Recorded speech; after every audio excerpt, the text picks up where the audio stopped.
Saw, created by two Australians, James Wan and Lee Romel.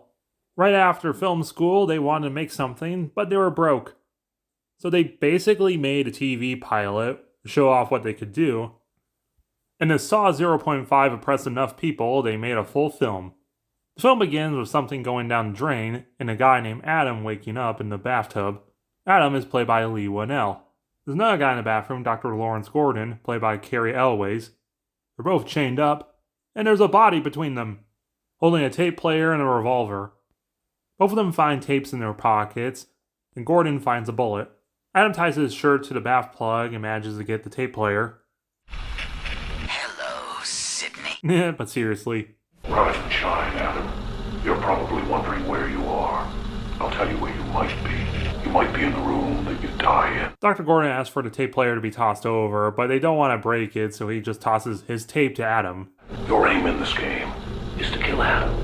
Just remember, X marks the spot. You do not kill Adam by 6. Then Allison and Diana will die, and I'll leave you in this room to rot. So now we have to set up for the game, and they have no idea how they got here. But Gordon thinks he hears something at the end of the tape. So ignoring what they literally just did, and he tosses the tape player over to Gordon. And he notices there's a heart drawn on the toilet. So Adam has to go fishing in it. He is the screenwriter, he did this to himself. In the tank of the toilet, he finds a bag with some hacksaws. We can actually notice Adam notices something else in the bag, and you can kind of see something else is in it. Which is a nice small detail that all the Saw films have. Either way, they have 2 hacksaws, so they decide metal on metal, what could possibly go wrong? And yeah, of course, they break one of the hacksaws. Adam tosses it at the mirror, and Gordon realizes this entire movie and franchise was based off of the finale of Mad Max 1, and he wants them to chop off their leg. It'd take you 10 minutes to hack through it with this. If you're lucky, you could hack through your ankle in 5 minutes. We cut to some detectives inspecting a crime scene in what looks like a Mountain Dew bottle. This is Tips, played by Danny Glover. Sing and Carrie. They find a tape similar to the bathroom guys, and explains this guy who was cutting for attention was placed into a bunch of barbed wire and had to crawl out in a time limit, and he failed. There's also a jigsaw cut out of him. At another crime scene, there's a room covered in numbers, and an extra crispy guy. His tape reveals that he was faking being sick, so along with kidnapping him, Jigsaw stripped him naked, covered him in flammable jelly, poisoned him, and tossed him in a room with broken glass, and forced him to solve a safe with the password all over the walls, in the dark where he has to step on glass. The only light he gets is a very small candle, and again he's covered in flammable jelly. Jigsaw must really hate this guy. There's also a little peephole, so he's watching this. We also find a pen belonging to Dr. Gordon. We cut to another flashback. He's looking over a guy with some interns. One of them is Zepp. The police interrogate Gordon, and it turns out he's having an affair. They bring in a girl named Amanda to tell their tale about Jigsaw. We cut to yet another flashback, which is a tribute to Saw 0.5. And this is where we meet Billy for the first time. The doll face of Jigsaw, which is why I did all this makeup. Hello, Amanda. I want to play a game. Here's what happens if you lose. So Amanda has got to escape the chair and find the guy with the key. The cinematography in this scene is excellent. It shakes around and spirals around, making you feel just about as uncomfortable as she does. And then she stands up and then the thing triggers. She finds the guy she's supposed to cut up with the key inside. Ah, so now we know who the Jigsaw killer is. It's the Riddler. Explains all the green. Turns out he's still alive, but Amanda still has a reverse bear trap stuck to her head, so... And she manages to get the key and unlock it with 1 second to spare. And then Billy comes out and congratulates her. What a nice guy. Amanda says how this really made her appreciate life. Which is ultimately the sick and twisted reason why Jigsaw does all these traps and stuff. He takes bad people or people with problems and makes them try to appreciate life. Even if he does stick them in death-defying traps. Meanwhile, the bathroom guy's Adam's starting to freak out. And he notices that the mirror part is actually two-way glass. He smashes the rest of it, and there's a camera.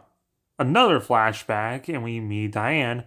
Gordon's daughter, played by Mackenzie Vega, is one of the most talented child actresses. giving a very sincere performance for a child going through a rough time with their family. Even the people who made the film have nothing but good things to say about her. I actually saw you with her in the corner one day, Carey, and I was like, isn't that sweet? Carey, the more mature, more experienced actor is giving Mackenzie advice, and when I got closer, I heard you say, how do you do it? I mean, what is it you're doing? I got to know. I've got a crying scene coming up. We also meet Alice, Gordon's wife, and they're kind of on the rocks at the moment. But Gordon really does love his family. He tosses his wallet over to Adam, and turns out their photo was replaced with a crime scene. And a reminder, X marks the spot, and you see better when your eyes are shut. Flashback and a tribute to Black Christmas, a creeper snatches up Gordon's family, but he's getting watched by Danny Glover, who's really obsessed with the Jigsaw killer, and he very much expects that Gordon's him. They find a tape and cross-referencing familiar graffiti, fire alarm, and some other policing. They manage to find the Jigsaw lair, where they find a model of the bathroom, a pig mask, Billy, and a guy. But then Jigsaw returns, and before they can go lethal weapon on him, Jigsaw begins the trap and throws himself into the game, where Sean has to find which key goes to the lock before the guy gets drilled. Eventually he gets frustrated and just shoots the thing. This distraction gives Jigsaw the opportunity to use his Assassin's Creed blade, slashes Danny Glover's throat, and runs away. This is one of, if not the only time in the entire franchise Jigsaw directly harms someone.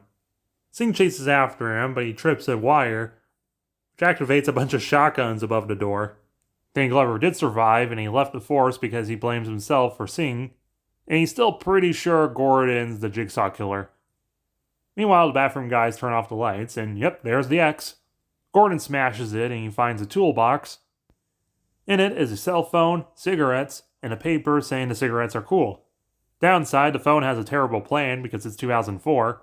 You can't call out, but you have to be called in. Which makes Gordon remember how he was kidnapped. In a parking lot, he was calling someone, but then a guy in a pig mask grabbed him. Adam shows Gordon the photo of his family kidnapped, and suddenly the roles have been reversed, and now Gordon's the one going mad, and Adam's the more level-headed one.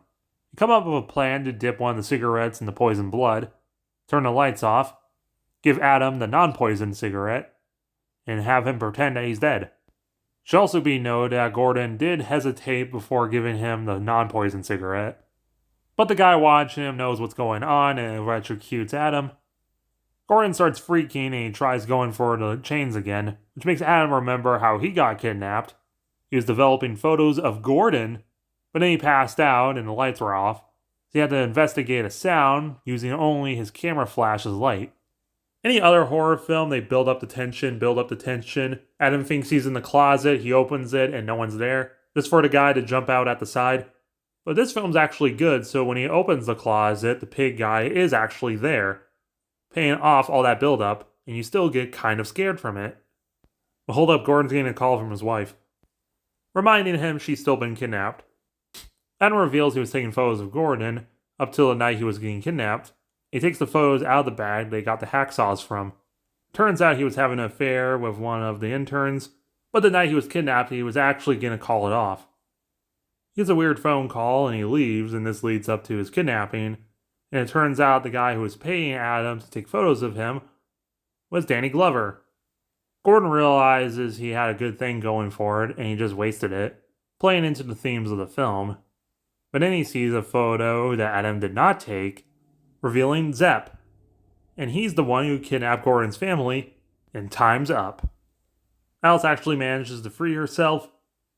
She manages to get the gun away from Zepp, which causes a tussle. Gordon has no idea what's going on, and hears gunshots. Gordon goes into overdrive, freaking out, so he gets zapped. This causes him to drop the phone, and as it's ringing, he can't reach it anymore. A lot of viewers think this part's kind of dumb because he could just use his shirt to grab his phone like they did with the tape player in the beginning. But that's thinking into the mind of the viewer, thinking into the mind of Gordon. He can't reach the phone and he's starting to freak out and worry about his family to the extreme. So he's not really thinking logically when he thinks his family's been shot. And desperate for the phone, and he starts tying his shirt around his leg and he starts sawing it off. You don't see much of it on screen, but you definitely feel it.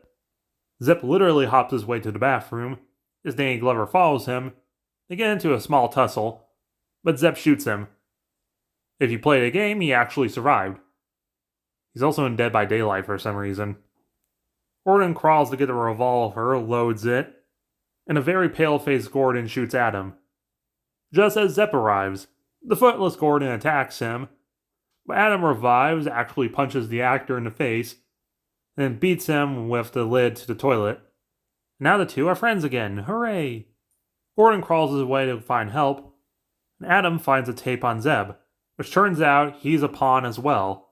And much like the candle guy who was poisoned and forced to kidnap Gordon's family, Jigsaw would give him the antidote if he killed the family.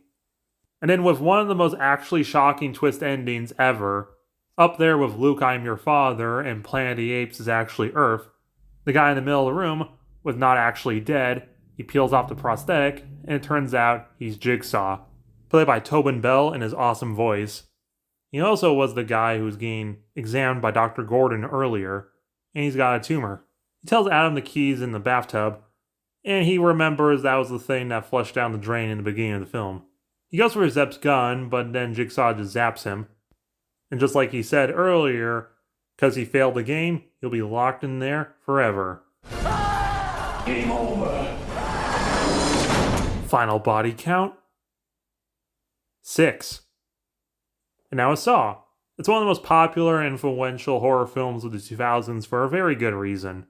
Jigsaw has an understandable motive, and the games add a unique obstacle for the characters to overcome, more than just the exhausted big guy with a knife. The excellent music video style cinematography with fast motion, slow motion, and steady zoom-ins add a very unique touch to the film. It makes you feel like how the characters feel in the scene. All the characters are understandable and performed extremely well. Even when they do bad things, they're still a pawn in a bigger game and you understand why they have to do it.